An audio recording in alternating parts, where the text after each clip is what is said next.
All right, good morning, afternoon. What time is it? I don't know. You're moving. Why are you moving? Stop moving. There we go. Hang on. Let me unplug you. There we go. If I plug this in, it kind of tilts. I'm back at the bus trail. I don't really know what I'm doing today.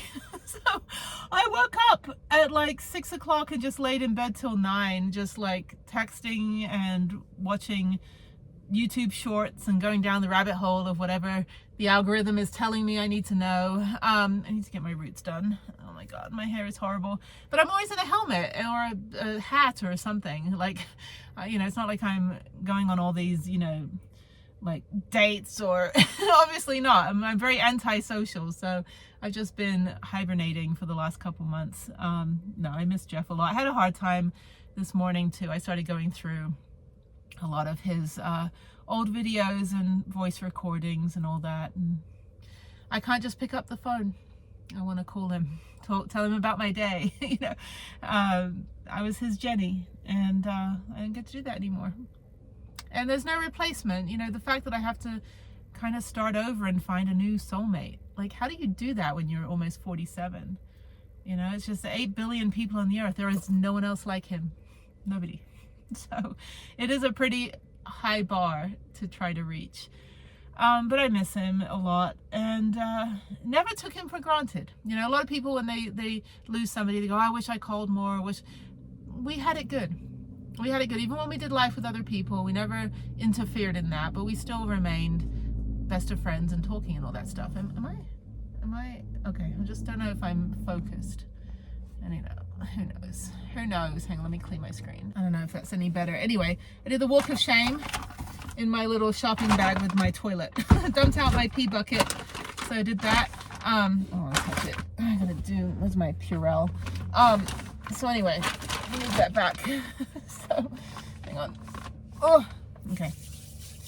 My little sanitizer, which I don't actually know if it works. I think soap and water is better, so I'll wash my hands as well before I go rollerblading, which is what I'm trying to get to. I am back at the Bosque Trail. I had a really hard time. I almost died of heat stroke the other day doing this. Yeah, I'm gonna go rollerblade for a couple hours. Where's my blue sky? There we go. Rollerblade for a couple hours, and then go to Trader Joe, go to the gym down the road. Everything's on the same road. Go to the gym down the road. Had a good sleep at Cracker Barrel last night. Very much needed. I fell asleep while watching something on my phone, and then woke up and my phone was on my face. So hopefully I didn't have an imprint of the phone.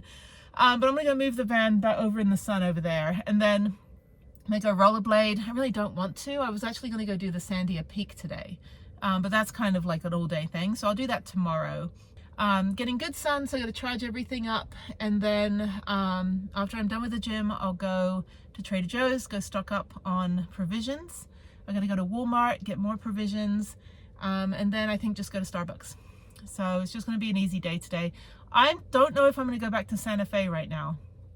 I think I'm gonna have to wait until I come back in 2 weeks. So actually, I'm only gonna be back for a week.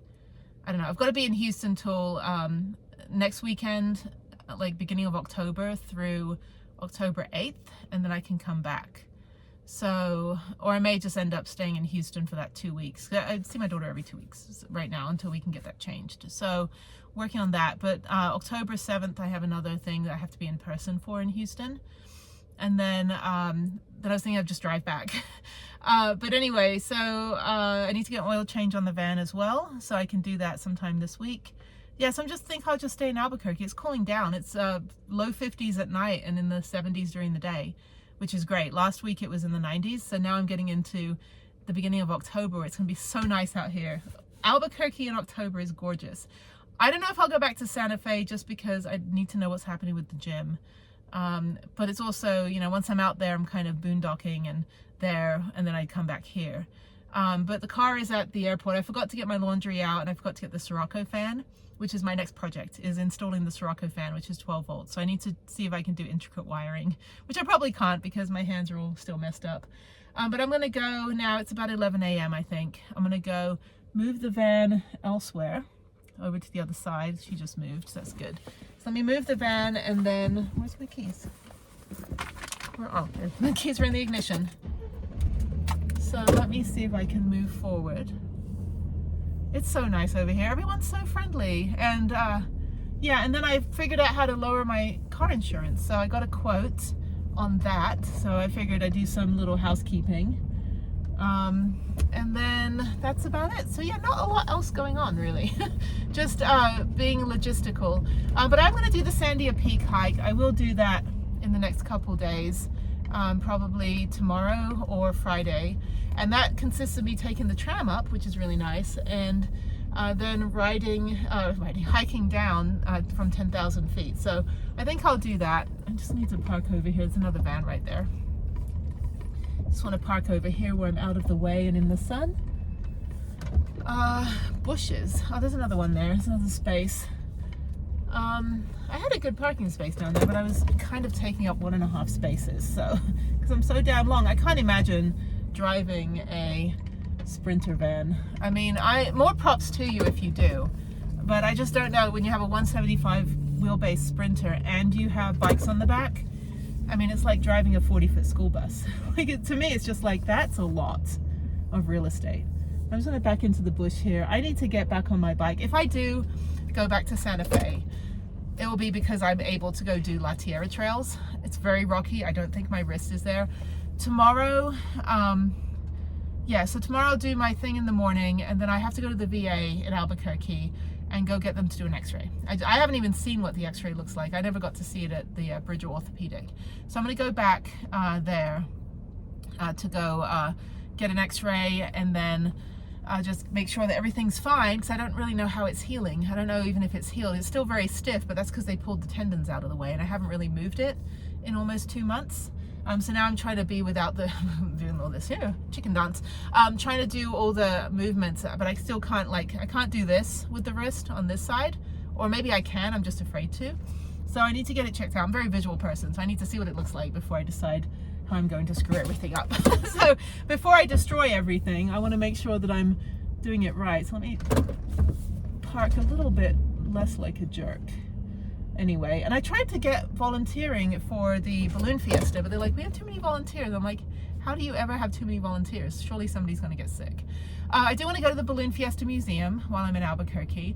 I want to go back to the Nuclear Power Museum. I've done videos. I've never been to the Balloon Museum, but I've been to the Nuclear Power Museum like 4 years ago maybe. So I did videos on that.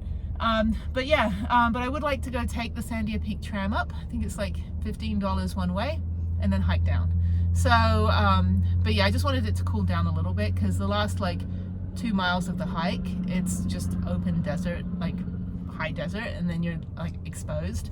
So it is kind of boring. I was like, where's my van? But the rest of it is just spectacular. It's just, rock scrambles and all this stuff. So, but I'm gonna go stupidly rollerblade. I'll go do 17 miles again. I'll go do my regular route. Maybe I'll just do 12 miles today, just to cool down or something. Warm up. Cool down. It'll be just a warm up. I can't even speak. I did eat breakfast this morning. I went back to my normal cereal, so no more protein shakes, which I'm feeling better about having cereal than protein shakes. That's good. I had orange juice, yogurts, and a cup of tea. So I still have my Yeti that has my tea, my little, I put a sticker on it, the Beatles. Yeah, so this is still hot, and it will remain hot until I'm done with, it is warm, remain hot until I'm done with my ride. Let me plug this in.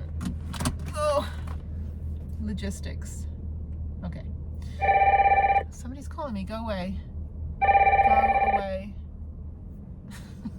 People call me and they're like, we'd like to sell you something. I'm like, I don't even know who you are, lady. Anyway, so I'm gonna go rollerblade. Dumped out my pee bucket. Was on my computer a little bit this morning. So yeah, so I'm gonna go do kind of an 11 a.m. I shouldn't be rollerblading this midday, but it's not as hot as it was last week when I didn't have any water with me. So I will be taking water with me. Drank lots of water this morning. The only reason I overheated and dehydrated last week is because I had the Zoom for 4 hours or 3 hours in the morning, and I didn't eat or drink anything other than breakfast. So by the time I got on the trail at noon, I was already dehydrated, and I have neurogenic diabetes insipidus, causes me to get dehydrated very, very quickly. because my brain and my bladder do not talk to each other, and my body does not retain water because I don't have enough anti-diuretic hormone. So I just basically have diuretics, like bodybuilders that take diuretics to pee so they can have defined muscles. I have a natural version of that. So people that take diuretics to lose weight, which was a big thing I guess in the 80s, I have a natural version of that. So yeah, so I very much can get very dehydrated, but thankfully like 6 different people on the trail gave me enough water. But this time I'll take half a gallon with me, that should be enough, and I'll do 12 miles. I'm not going to do the whole 17 miles or 20 miles. I'll come back super early in the morning when it's cold, maybe on Friday, and go do the 20 miles at like 7 a.m. When I don't have anything else to do on Friday. Saturday, Sunday, I want to go to Angel Fire. I think Angel Fire is still open every day. Or maybe they're only open on the weekends now that school started. But I do want to go to Angel Fire. I either have this weekend, which is a little bit too soon, or I have 2 weeks from this weekend. So next weekend I go home, and then I'm back. So maybe when I'm back in the first week of October, I'll be able to do 3 days that weekend, Saturday, Sunday, Monday. And it'll be nice to get up to Taos. I only had a very brief view of it driving down to Santa Fe last week. But it's been good. You know, the year's been good. I'll do a video also about the crushing of my van. The universe was balanced.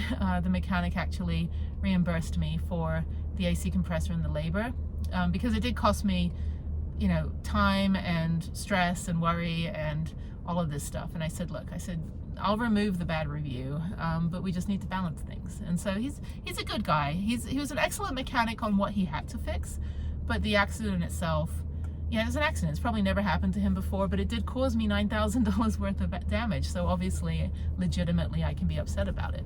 Was it a reflection of his character? No. Was it, you know, you didn't pay attention? Yes. So the mama bear in me is like, pay attention next time, okay? So, pay attention. Use your viewing glasses. But it is concerning because it could have changed the entire trajectory of my entire world. I mean, my van may not have been fixed. My van may not have been able to have been fixed because I have a discontinued van. The part that was ordered was rusty and beat up, and the body shop was like, I'm just going to have to push out the dent that's already there, and we're not going to be able to use the part we ordered. And I don't know how he did it, but it looks completely like nothing ever happened. So yeah, at the end of the day, everything got fixed and the world was good, but not without a month of worry, stress, rust, you know, headaches, dealing with insurance companies, dealing with conflict, and that fear that it may not have been able to have been fixed. And if that was going to be the case, it was going to be a very, very bad van life existence after that, because this was of no fault of my own. I didn't hit a tree, you know, I didn't do anything. Instead, I ended up going in for one, you know, AC compressor and coming out with $9,000 worth of damage. So that said, I'm very grateful to everybody that helped get it fixed.